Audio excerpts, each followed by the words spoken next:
بسم اللہ الرحمن الرحیم۔ امید کرتا ہوں کہ تمام دوست احباب خیریت کے ساتھ ہوں گے۔ جیسا کہ آپ کو پتہ ہے کہ کچھ دن پہلے ملک پاکستان کا آدھے سے زیادہ حصہ پانی کی نظر ہو گیا، یعنی سیلاب آیا۔ بہت سارے لوگ شہید ہو گئے، کچھ لوگ بے گھر ہو گئے، ماں بیٹوں سے جدا ہو گئی، باپ بیٹے بیٹیوں سے جدا ہو گیا، بہن بھائیوں سے ایک دوسرے سے جدا ہو گئے۔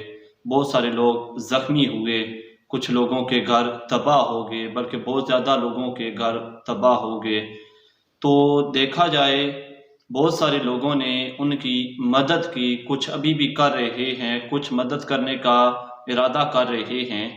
تو ان سے میری گزارش ہے کہ آپ کوشش کریں کہ ایسے با اعتبار بندے کو وہ مدد دیں، یعنی جو آپ نے سیلاب زدگان کے لیے مدد بھیجنی ہے، ایسی تنظیم کو دیں، ایسے ادارے کو دیں کہ جو ان تک مدد پہنچائے، یعنی آپ کے پیسے ان تک پہنچائے، کیونکہ متاثرین کو نہیں دیا جاتا۔ کچھ لوگوں نے تو کاروبار کیا ہوا ہے، لوگوں سے پیسے لیتے ہیں اور وہاں تک نہیں پہنچاتے۔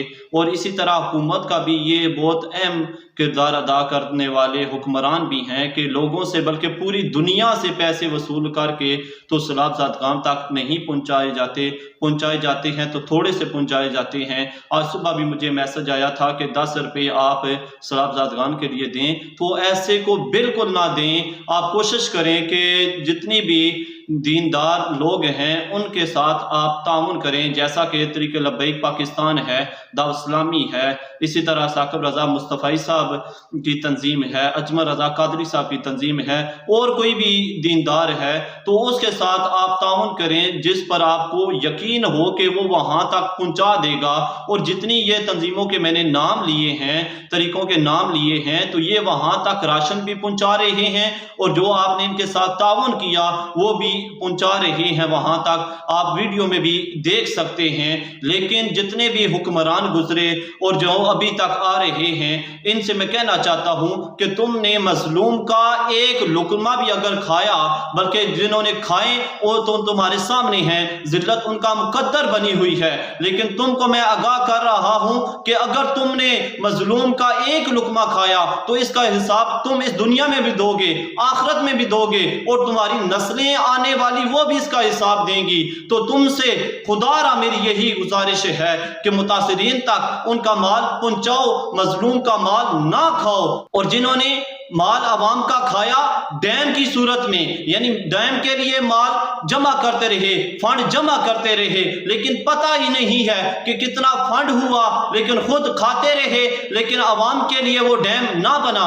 اگر بن جاتا تو بہت سارے لوگوں کی جانیں بچ سکتی تھی، لیکن انہوں نے خود مال کھاتے رہے، اتنے سالوں میں جمع کرتے رہے۔ لیکن ان حکمرانوں کو اس کی طرف دیکھنا چاہیے کہ کیسے ذلت اس کا مقدر بنی ہوئی ہے۔ تو کوشش یہ کریں، تمام لوگوں سے میری یہی گزارش ہے کہ ایسی تنظیموں، ایسے اداروں کو مال دیں کہ جو مستحقین تک پہنچائیں، کیونکہ آپ کوشش کریں کہ آپ اپنا مال ضائع نہ کریں، کیونکہ آپ حکومت کے ایسے نمائندے کو دے دیتے ہیں جو وہاں تک مال پہنچاتا نہیں ہے، تو وہ مال آپ کا ضائع ہو جاتا ہے، مظلوم تک نہیں پہنچتا۔